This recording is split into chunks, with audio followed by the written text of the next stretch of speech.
on that face? No. Yes, honey, I'm going to do that. I'm going to emphasize. You just said something about the celebratory spirit. Where's it at? Simply rejoice. Simply rejoice and make known the celebratory spirit you possess. That was a hard word too. Okay, that's what Bridget. See, just to be in celebration, to be alive, to smile, to enjoy, to experience every event, whether it's good, bad, indifferent. It doesn't matter. It does not matter. All of it's the same. Okay? Acknowledge yourself through prayer and forgiveness. Forgiveness. I hear you. It makes it permanent. It makes it a permanent abode. Forgiveness? Okay, so if we're in celebration, I hear what you're saying, Bridget. I hear you. You know what you just told me?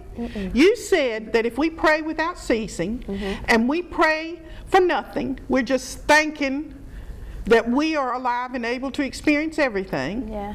This is what you said. Then forgiveness, which we don't have to ask for because nothing's out of order.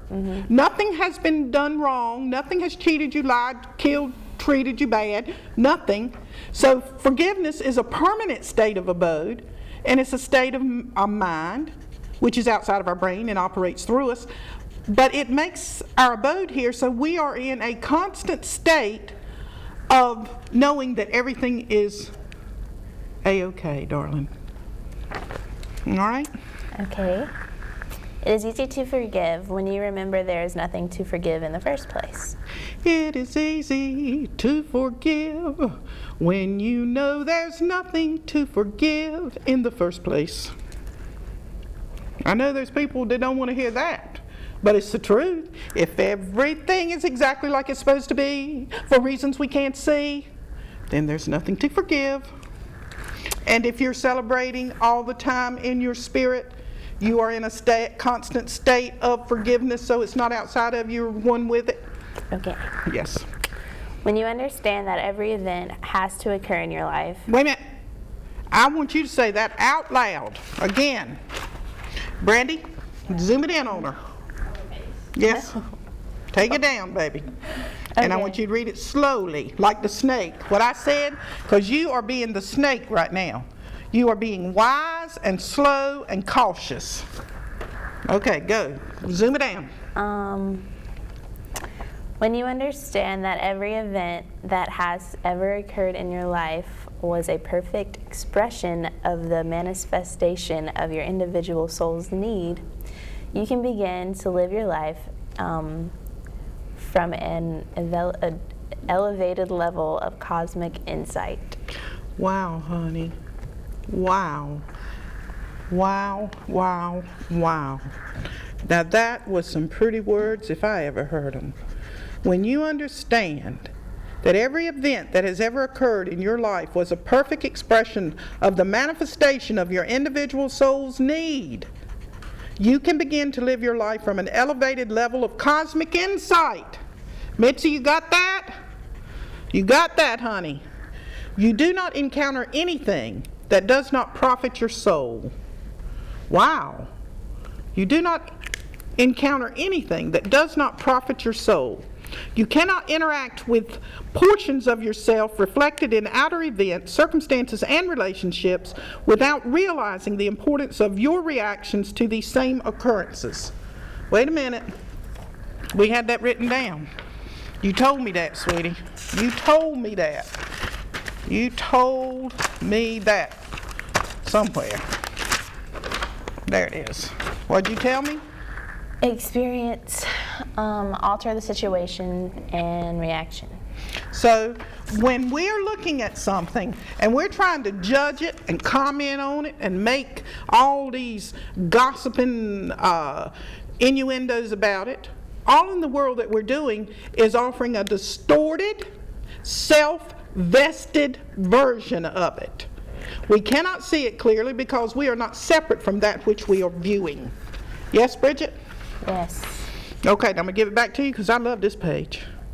Oh, you want to show your picture? No. It's pretty.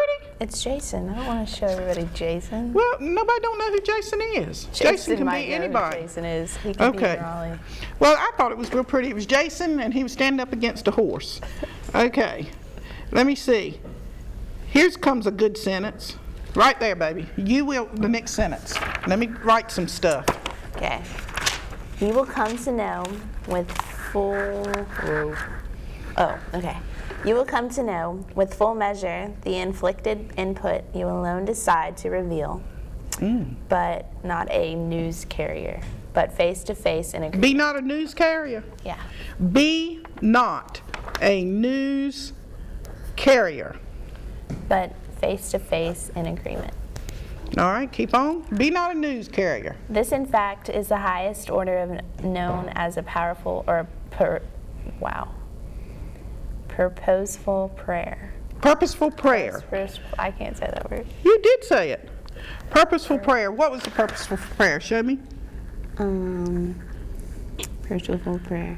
Okay. The act not being Be not a news carrier, but face to face discuss what you will. Send no messages. Speak no words about another unless he is present in agreement. This act is of the highest order known as purposeful prayer. Okay, so if I ask you how Jason, how Jacob's doing, what do I really need to do? Ask Jacob. I need to ask Jacob. I don't need to be asking somebody else how somebody's doing. You don't know. You don't have any idea. And even when I ask Jacob, he might not know.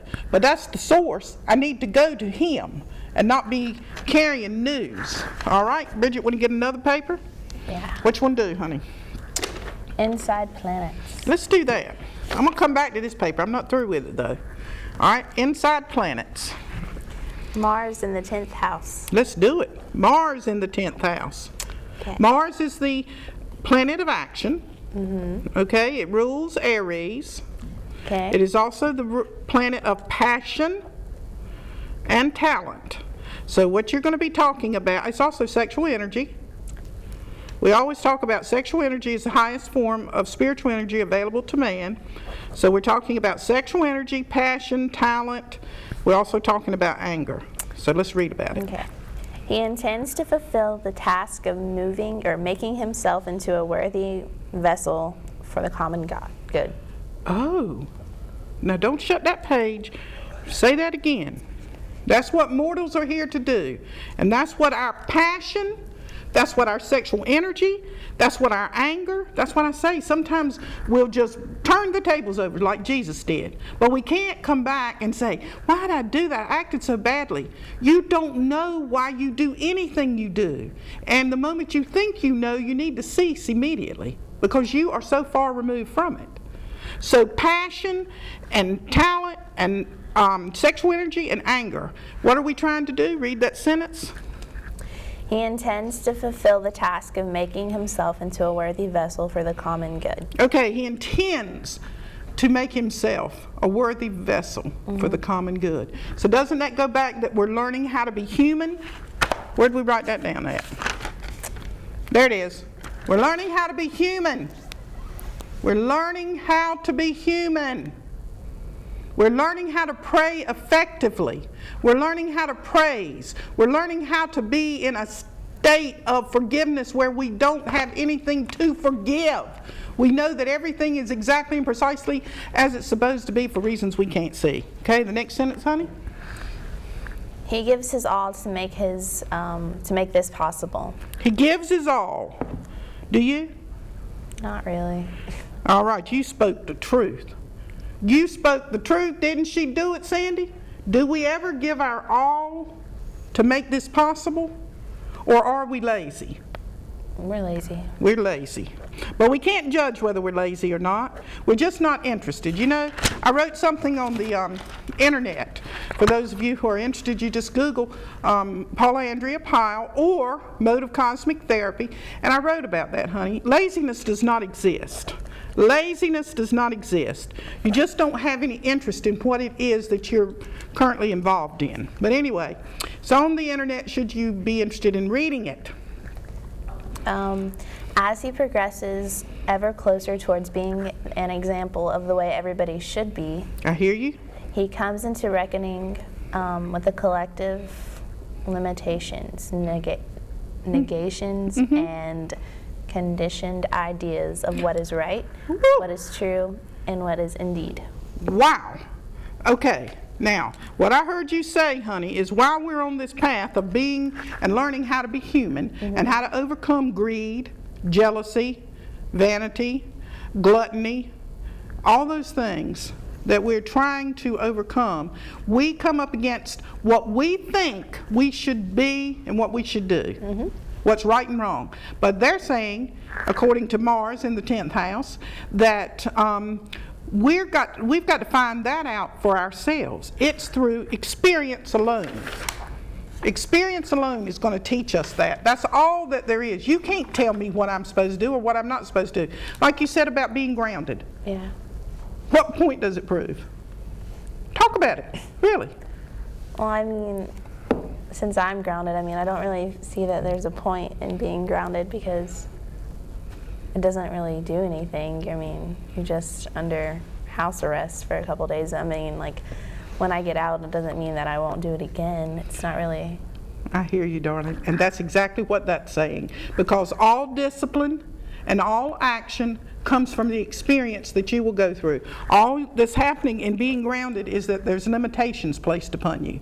But those limitations, just like prison, those people will come out or from jail or anything, and it's up to them. There's not enough jails to keep us from doing what we're going to do. And if everything's supposed to be like it is, then whatever happens is in that realm of our experience. Next, what else does it say? He has a difficult time sifting through the many layerings of a shred assumption and attitude in order to be right on the mark of what is asked. Okay, many layers. There you go. That's what you were just talking about. You've got to work through those things. You have to. No one else can impose those barriers or restrictions on you. You have to be self-governed, self-disciplined, and you know how you find that? How? In unrestriction, in unlimitedness. That's how you find. You here and here. Between here, is that what Jesus called the straight and the narrow? Yeah. Here's this end and that end. You go back and forth, back and forth, back and forth, back and forth. That's how the universe is held in existence anyway. Okay, next, where do we want to go? You call it. Oh, we haven't done one of those cards today. You want to do that? Sure. Can you get over there? That one. Yeah, let's do one of those.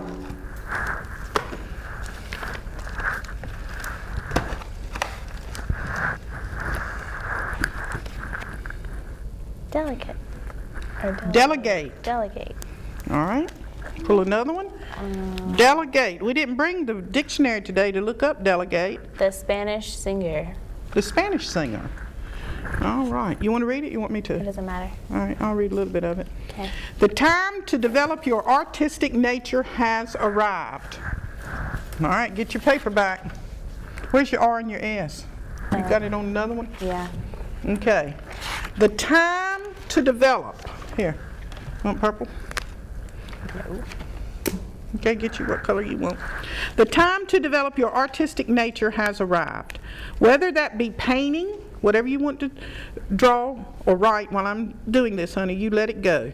This is mode of cosmic therapy at its finest. Whatever feels right for you to do it. No one can make you feel guilty.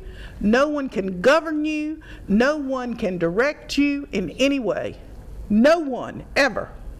Right? Okay. All right.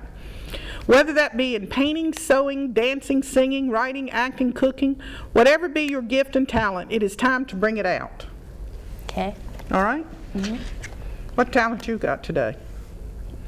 I like to draw. Draw. Okay, go to it. An auspicious time to celebrate the birth of your own creative nature. You don't know who you are. It's real important to meet yourself. You are the least likely person that you know anything about. You know what you've been told. You know the labels that you are called. I'm called mother. I'm called grandmother. I'm called cosmic therapist. I'm called artist. I'm called writer. I'm called a lot of things. I am all those things And I haven't met the things that I am. And neither have you, because we are not any of the labels, and we're all of the labels. It's kind of like this, Bridget. It's kind of like this. You know, when I said 1991, where were you in 1991? Okay, you were where I was in 1951. Okay? Wherever that was. That's where I was, the same place you were. Because there's never been a time when we were not. And there'll never be a time when we are not. Okay? This is just a blink of an eye. We come in, we come out. You hear it, Jacob? We come in, we come out. Just like when you dream at nighttime. When you dream, you absolutely believe that those things occur, don't you? And then you wake up. So you could jump over buildings in your dreams, right? Right. All right, the same thing. We know so little about ourselves. About ourselves. The subject is you. The subject's you, Bridget. The subject's you, Jacob. The subject's you, Brandy. The subject is you. That is the one that you need to study the most, observe the most, just like you would a fish in a fish tank. Okay, let's see. An auspicious time to celebrate the birth of your own creative nature. It is also a good time to invest in yourself. A fresh start generates an advantageous opportunity. Okay, everybody listening? Everybody listening that has ears, let them hear. A fresh start generates an advantageous opportunity. I hear you, baby. Celebrate, birth, an advantageous opportunity. Let me see, what else? Sing away your blues and all of the hurtful things too. Sing away your blues and all of the hurtful things too. That sounds like a good line in a song, don't it, Brandy? Sing away your blues and all the hurtful things too. Sing away your blues. It's time to move on to bigger and better things. It's time to move on to bigger and better things. And yet, there are no bigger and better things. You're doing all that you can do at this moment. There's nothing to get, nowhere to go, no one to be. You're carrying it all. Your world is generated from inside of yourself. That's the most reaction I've ever seen from Bridget. That's wonderful. She is being her artistic self today. Okay, personal hang-ups and residue. All right, Bridget. I think I'm going to get you to read that one. Which one? Personal